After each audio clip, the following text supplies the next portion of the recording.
সুপ্রিয় শিক্ষার্থী এবং সম্মানিত অভিভাবকবৃন্দ, দূরের এবং কাছের যিনারা আমার অনলাইনে ক্লাসটি দেখছেন, সবাইকে স্বাগতম জানাচ্ছি।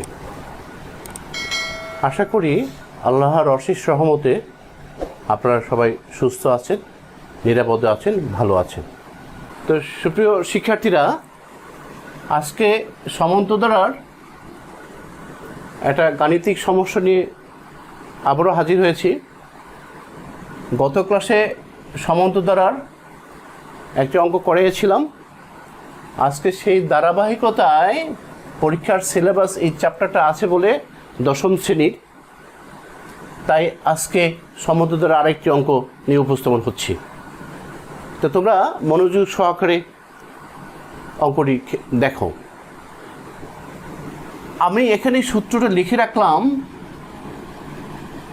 nতম পদ হচ্ছে a plus n minus 1 into D, আর প্রথম n সংখ্যক পদের সমষ্টি হচ্ছে n/2 into 2a plus n minus 1 into D. আমরা যখন এই অঙ্কটা করতে যাব তখন এই দুটো সূত্রের প্রয়োজন পড়বে। তোমরা দশম শ্রেণীর ছাত্র, এই সূত্র তোমরা অনেক আগে জেনে ফেলছো, তারপরেও তোমাদের মনে থাকার সুবিধার্থে আমি আবার সূত্রটা লিখে নিচ্ছি।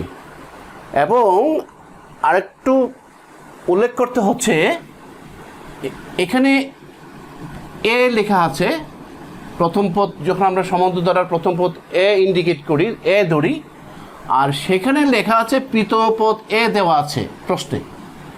তাহলে আমরা যখন এই অঙ্কটা করতে যাব, প্রথম পদকে এ ধরা যাবে না। আমরা প্রথম পদ এর পরিবর্তে অন্য যে কোনো একটা অক্ষর ধরব। ঠিক তার জন্যই আমি সূত্রটা লিখছি, সূত্রটা জানার জন্যে। এবং সূত্রের মধ্যে যে প্রথম পদ এ ব্যবহার করা হয়েছে, আবার এখানে দেওয়া আছে প্রথম পদ এ, ঠিক তার জন্যই আমি সূত্রটা তোমাদেরকে উপস্থাপন করছি। তাহলে আমরা চলো অঙ্কটা শুরু করি। তাহলে এটা মুছে ফেলি। হ্যাঁ, তো শুরু করি। মনে করি সমান্তরাল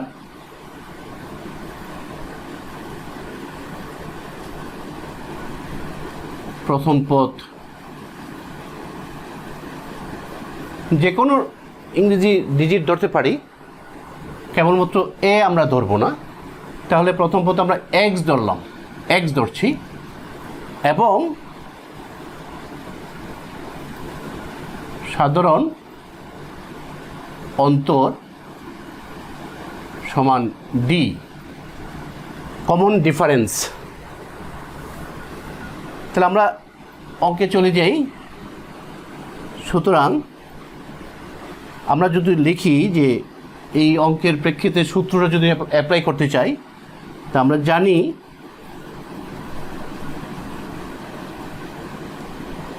সমান্তরাল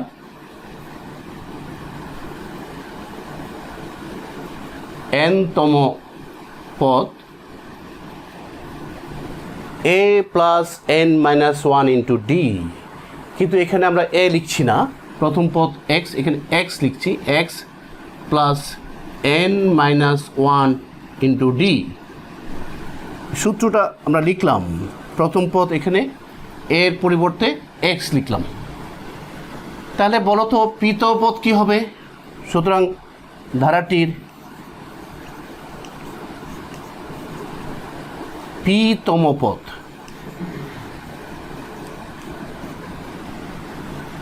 x plus P minus 1 into D.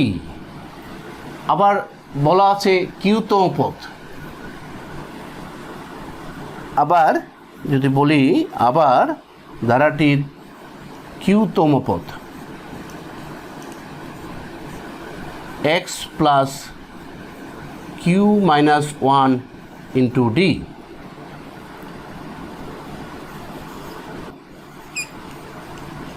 ধারাটির কিউতম পদ X plus Q minus 1 into D. এখন আমরা প্রশ্নে যা বলছে তাই লিখলাম। এখন আমরা সমীকরণ যদি বানাতে চাই, প্রথম পদ হচ্ছে এ আর কিউতম পদ হচ্ছে বি। তাহলে শর্ত মতে এইটুকু আমরা মুছে ফেলি, এইটুকু মুছে ফেললাম। তো শর্ত মতে লিখতে চাই পিতম পদ আমরা পাচ্ছি যে x plus P minus one into D, আর এক পিতম পদ দেওয়া আছে এ, আমরা তাই লিখলাম। এবং আবার কিউতম পদ এখানে পাচ্ছি কত, X plus Q minus one into D. তো প্রশ্নে কিউতম পদ বি দিয়েছে, তো বি লিখলাম। এটা সমীকরণ 1, এটা সমীকরণ 2 দিলাম। এখন আমরা দুইটা সমীকরণ দাঁড় করালাম, 1 নং এবং 2 নং। একটু মুছে ফেলি। এখন আমরা যে কাজটা করতে যাব, 1 নং থেকে 2 নং বিয়োগ করে ডির একটা মান বের করব, ডিফারেন্স। 1 নং থেকে 2 নং বিয়োগ করে ডি একটা মান বের করব। তাহলে কি করব, 1 নং হতে 2 নং বিয়োগ করি। তাহলে এক্স আমরা নিচে লিখি, P minus one into D equals to A, X plus Q minus one into D equals to B. তাহলে আমরা বিয়োগ করি। তো বিয়োগের নিয়মে যা জানি, নিচের চিহ্নটা পাল্টায় নিতে হয়, মাইনাস প্লাসটা মাইনাস, প্লাসটা মাইনাস, আর এটাও প্লাসকে আমরা মাইনাস মনে করছি। তো এক্স এক্স কাটা গেল, এক্স এক্স কাটা চলে গেল, থাকলো উপরে থাকলো P minus one into D minus Q minus one into D equals to A minus B. দেখছো কি উপরে যে বিয়োগ করলাম, তো P minus one into D minus Q minus one into D equals to A minus B. তাহলে আমরা এখানে যদি এটুকু যদি মুছে ফেলি, বা ডি যদি কমন নেই, কি থাকছে, p minus one minus q মাইনাসে মাইনাসে plus one equals to A minus b. আবার রিপিট করলাম, দেখো এখানে ডি যদি কমন নেই, তাহলে p minus one minus q মাইনাসে মাইনাসে plus one equals to A minus b, বা d into plus one minus one চলে গেল, থাকলো P minus q equals to A minus b. তো অতএব ডি সমান কত হবে, a minus b divided by P minus q. ভালো করে দেখো, ডির মান পাচ্ছি কিন্তু a minus B by P minus q. এখন ডির মান আমরা পেলাম, এটুকু মুছে ফেলি। ডির মান কত পেলাম, ডির মান পেলাম, আমরা একটা বক্স করি বোঝার সুবিধার জন্য।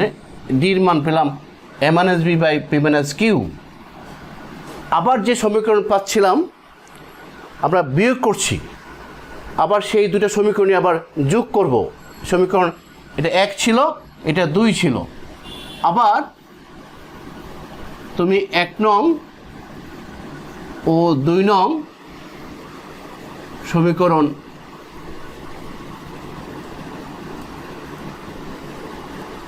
যোগ করি। আগে 1 নং থেকে 2 নং বিয়োগ করেছিলাম, ডির মান পাচ্ছিলাম। এটুকু মুছে ফেলি।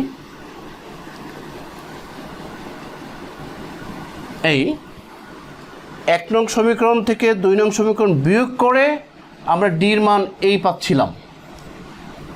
আবার এই 1 নং সমীকরণ এবং 2 নং সমীকরণ যোগ করব, তো কী লিখবো যে x plus P minus one into D equals to A, X plus Q minus one into D equals to B.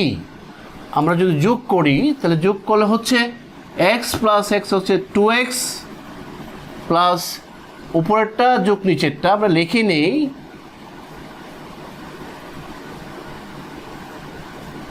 Plus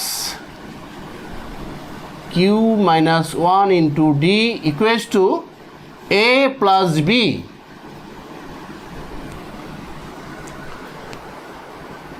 এখন যোগ করলে আমরা এক্স প্লাস এক্স 2x লিখলাম, আর উপরেটা p minus one into D plus Q minus one into D equals to A plus b. এটুকু মুছে ফেলি। আর দেখো এই ডির মান আমাদের লাগবে, ঠিক তার জন্যে আমি একটু লিখে রাখি, সাইডে লিখে রাখি, পরে যখন আমাদের দরকার লাগবে আমরা তখন লিখব a minus B by P minus q. এটা আমরা লিখে রাখলাম, গ্রাফ লিখে রাখলাম, পরে যখন আমার অঙ্ক করতে দরকার পড়বে তখন আমি আবার শো করব। তাহলে এটা মুছে ফেলি,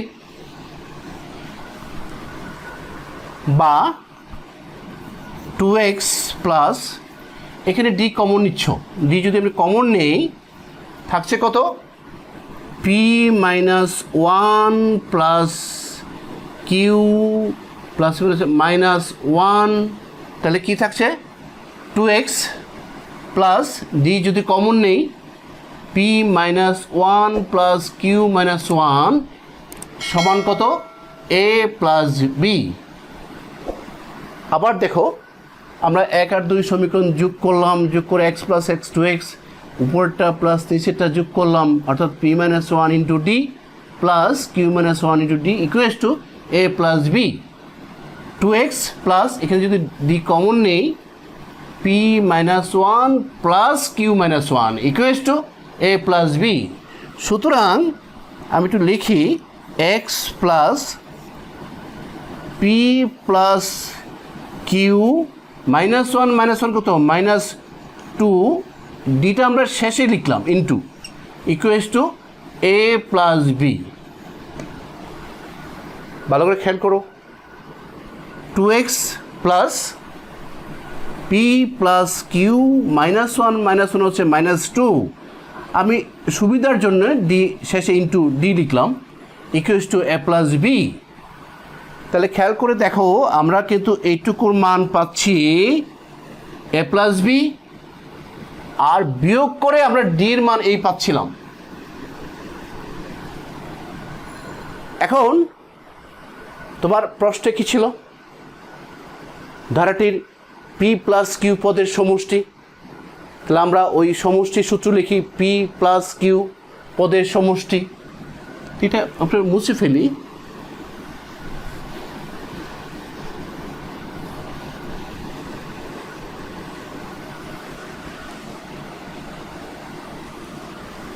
তো সুতরাং ধারাটির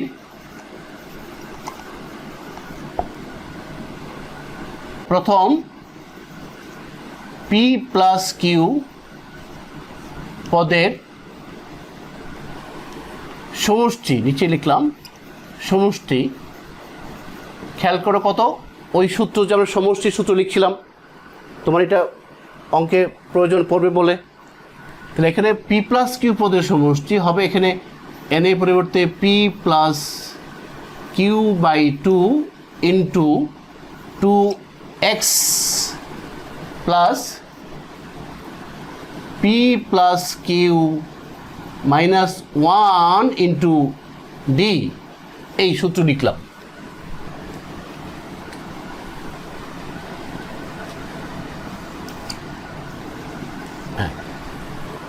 দেখো ধারাটির প্রথম পি প্লাস কিউ পদের সমষ্টি P plus Q by two into 2x plus P plus Q minus one into D, সূত্রটা লিখলাম।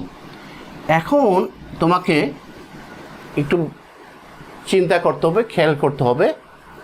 আমার মান পেয়েছি 2x plus P plus Q minus 2 into D equals to এত, আর ডির মান আমরা এখানে লিখে রাখছি কেমন করে, পি প্লাস কিউ বাই 2, আমরা যাতে মানটা বসাতে পারি ওইটাই আমাদের লিখতে হবে। কেমন করে দেখো, 2x plus P plus Q minus 2, এটা মান আছে, 2x plus P plus Q minus 2 এই মানটা আছে, কিন্তু এখন এখানে ব্যালেন্স করার জন্য -1 থাকছে, কিন্তু আমরা লিখে ফেলছি মান বসানোর জন্যে -2, -1 হওয়ার জন্য যদি আমি একটা +1 দেই, খেয়াল করে দেখো পি প্লাস কিউ -2 থেকে +1 গেলে যে -1 মিলে গেল ইন্টু ডি। আমরা জাস্ট এটা ব্যালেন্স করলাম, যে মান বসানোর জন্যে লিখলাম 2x plus P plus Q -2, আমরা মানটা বসাতে পারছি, কিন্তু এখানে আমাদের আছে 2x plus P plus Q -1, এইটা ব্যালেন্স করার জন্যে -2 থেকে +1 দিয়েছি। দেখো -2 থেকে +1 গেলে -1 থাকে, অর্থাৎ এটি পেয়ে গেলাম। তাহলে আমরা একটু লিখি P plus Q by 2, 2x plus P plus Q -2 into D plus DA কি ডি, প্লাস ডিএ কি ডি। এটা একটু ভালো করে দেখো, এখানে একটু বোঝার কিন্তু আছে, তোমরা একটা মনোযোগ সহকারে দেখতে হবে এখানে আমরা কী করলাম। তো 2x plus P plus Q -2 +1 এটা আমরা আগে ব্যালেন্স করছিলাম। এখন আমি ডি কতটুকু গুণ করেছি, এই অংশটুকুর মধ্যে ডি ইন্টু আছে, তা আমি কি করছি, P plus Q -2 into D plus DA কে ডি। আমি আবার রিপিট করছি, এখানে 2x plus P plus Q -2 into D plus DA কে ডি, তাহলে এটাই কিন্তু হয়ে গেল। তা আমরা এইটুকু লিখলাম, এর মান আমরা জানি, এটার মান জানি a প্লাস বি, এটার মান বসাচ্ছি আমরা a প্লাস বি। দেখো তাহলে এটা মুছে ফেলি, তো পি প্লাস কিউ বাই 2, এটার মান কী হলো, এই যে a প্লাস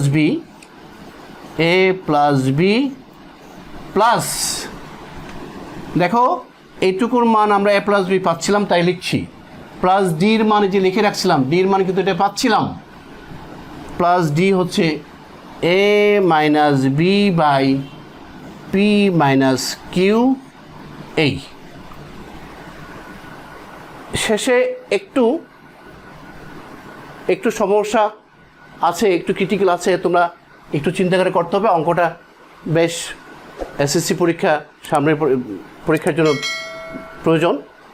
তোমরা যে সামনে যে চূড়ান্ত পরীক্ষা যাই হয়, টেস্ট হয়, ক্লাস 10 দশম শ্রেণীর ছাত্রের জন্য অঙ্কটা বেশ প্রয়োজন। তোমরা অঙ্কটা ভালো করে মনোযোগ সহকারে করো।